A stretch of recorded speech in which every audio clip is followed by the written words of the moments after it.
Mga kababayan, maligayang pagbabalik. Maraming salamat sa paghihintay. Meron tayong pinaka-latest na update dito po kay Bagyong Pipito na unti-unti na po nagpaparamdam sa malaking bahagi po ng Central Luzon, Bicol Region, Eastern Visayas, Calabarzon at ilang bahagi po ng Northern Luzon. Pero bago natin alamin ang kanyang pinaka-latest track, intensity, lokasyon at yung mga lugar na maaapektuhan, please huwag nyo kalimutan na i-like at i-subscribe ang ating YouTube channel at pahit ng notification bell para sa susunod na update natin ay ma-notify ko po kayo. So alamin natin muna mga kaibigan, eto nga pong pinaka-lokasyon, ito nga pong si Bagyong Pipito na nag-intensify na rin ngayon into typhoon category. As of now, ito po yung milayong 630 kilometers east of Guan, Eastern Samar at may lakas po ng hangin na 130 kilometers per hour.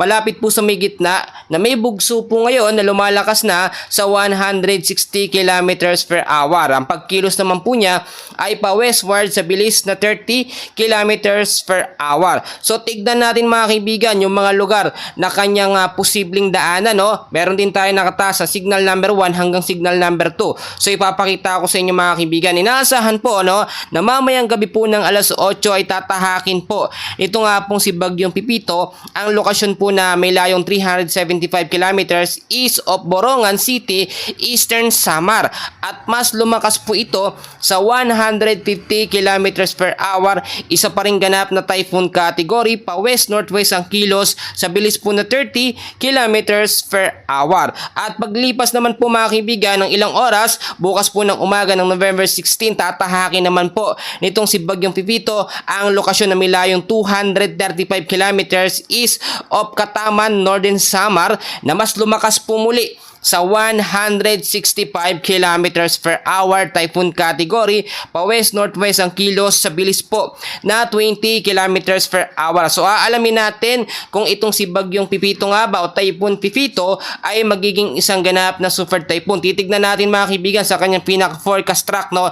Narito po, tignan natin mabuti para din clear sa bawat isa at makita nyo po yung mga lugar na dadaanan. Inaasahan po mga kaibigan, pagdating nga po ng November 16, sa ganap po yan ng alas 8 ng gabi, unti-unti na po ito or nasa ilang kalupaan na ito, Philippine landmass, dyan po sa may bandang Central Luzon. Yung mga lugar na yan, mamaya po sasabihin ko sa inyong lahat. At pagdating din ng alas 8 po ng gabi, yun nga po sinabi ko, nag-landfall na siya officially. At pagdating po ng November 17, sa ganap po na alas 8 ng umaga, mas malaking lugar po dyan sa may Central Luzon, Bicol Region, Calabarzon ang maapektuhan dahil direkta po itong naglandfall. Ayon din niya sa ating forecast track, kitang-kita nyo naman mga kaibigan, no, apektado rin ang ilang bahagi ng Northern Luzon. So tignan muna natin yung mga lugar po na nakataas ang storm wind signal number 1 hanggang signal number 2 at posible pong maitaas hanggang signal number 4. Yan po yung pinaka-high peak niya dahil nga po isa siyang ganap na typhoon category. Tignan natin mabuti mga kaibigan, nakataas po ngayon ang storm wind signal number 2 sa ilang bahagi po ng eastern portion ng Northern Samar at ilang bahagi po ng northern portion po ng Eastern Samar. Yung mga lugar po dyan mga kaibigan ay makakaranas po ng 62 to 88 kilometers na lakas ng hangin na mayroon pong warning lead time na 24 oras. It means sa loob ng 24 oras yan posibleng maranasan or maramdaman. At ito din mga kaibigan, signal number 1 din tayo sa ilang bahagi po ng southeastern portion ng Quezon, Camarines Norte, Camarines Sur, Catanduanes, Albay, Sorsogon at ilang bahagi po ng Masbate. Sa Visayas naman, apektado po ang Northern Samar, the rest po ng Eastern Samar at ilang bahagi po ng Biliran. Signal number 1 na may lakas ng hangin na 39 to 61 kilometers per hour at meron pong warning lead time na 36 hours na posibleng maranasan. Signal number 1, number 2, posibleng maitaas sa mas mataas na high sa warning signal mga kaibigan kung sakaling mas lumapit pa yung pinaka-direksyon po or pinakamata nito nga pong si Bagyong Pipito. So ngayon, alamin na natin mga kaibigan yung mga lugar na posibleng maapektuhan. Kung titignan nyo po sa pinaka-track at lokasyon po nitong si Bagyong Pipito, no, ay tinutumbok niya din ang ilang bahagi mga kaibigan ng Central Luzon. Unahin muna natin yung mga lugar po sa Central Luzon mga kaibigan, no, dahil marami sa atin hindi po kabisado para din makapaghanda kayo. Sa Central Luzon, maapektuhan ng ilang bahagi ng Aurora, Bataan, Bulacan, Nueva Ecija, Pampanga, Tarlac, at Zambales. Dito naman mga kaibigan, apektado ang Metro Manila ay makakaranas din no, ng epekto nito nga pong lakas ng bagyong Pipito mga kaibigan. Pinag-iingat, pinaghahanda ngayon pa lamang po ang ilang bahagi ng Caloocan, Las Piñas, Makati, Malabon, Mandaluyong, Manila, Marikina, Muntinlupa, Navotas, Parañaque, Pasay, Pasig, Pateros, Quezon City, San Juan, Taguig at Valenzuela. Especially po yung mga low-lying areas dyan, yung mga lagi pong binabaha, lagi po kayong maghanda no, dahil alam naman natin no, ngayong araw napaka maalinsangat mainit po ang panahon, pero gawin natin pagkakataon yun para maghanda tayo no, dahil nga po yung paparating na bagyong Pipito ay hindi po basta-basta at inaasahang malakas po ito na bagyo. Sa ilang bahagi naman ng Calabarzon, apektado ang Cavite, Laguna, Batangas, Rizal at Quezon. At dito naman sa ilang bahagi po ng Bicol Region ay apektado ang Albay, Camarines Norte, ilang bahagi po ng Camarines Sur, Catanduanes, Masbate, Sorsogon. At dito naman mga kaibigan sa Eastern Visayas, maapektuhan din ng Biliran, Eastern Samar, Leyte, Northern Samar at Southern Leyte mga kaibigan. Yung mga lugar ho na aking binanggit na yan ay meron nakataas sa signal number 1 hanggang signal number 2. Binanggit ko kanina at posibleng mas maitaas pa yan hanggang signal number 4 kung sakaling mas lumapit pa or mas lumakas pa eto nga pong si Bagyong Pipito. So tignan natin yung pinakamata nito nga pong si Bagyong Pipito mga kaibigan. Kung titignan nyo, hindi naman ganoon kalawak no, yung nasasakop ng kanyang spiral clouds no. Ang pinakamata niya mga kaibigan, meron nakapalibot dyan na mga kaulapan, which is yun po yung trap or extension po ng hangin na nagbibigay ng epekto. Ang mangyayari dito mga kaibigan, yung pismong dadaanan niya talaga ang makakaranas ng malakas na hangin. At kung titignan natin sa ating forecast mga kaibigan, ito ay may chance din na maging isang ganap na super typhoon. Pero ang good news dito, kung magiging super typhoon itong si Bagyong Pipito mga kaibigan, ito ay nakalabas na sa ating Philippine landmass at paglabas naman, pagdating naman ng November 19, ito ilalabas na po ng ating Philippine Area of Responsibility. Araw po yun ng Martes mga kaibigan. So trap or extension na lang ng hangin ang makakaapekto sa ilang bahagi po ng North Luzon, Central Luzon mga kaibigan. So maging handa tayo dahil nga pong sinasabi natin dito, pagka ganitong meron tayong bagyo na minomonitor, maganda lagi po tayong inform sa lagay po ng ating panahon. Pangalawa, i-safety po natin ng ating mga kagamitan.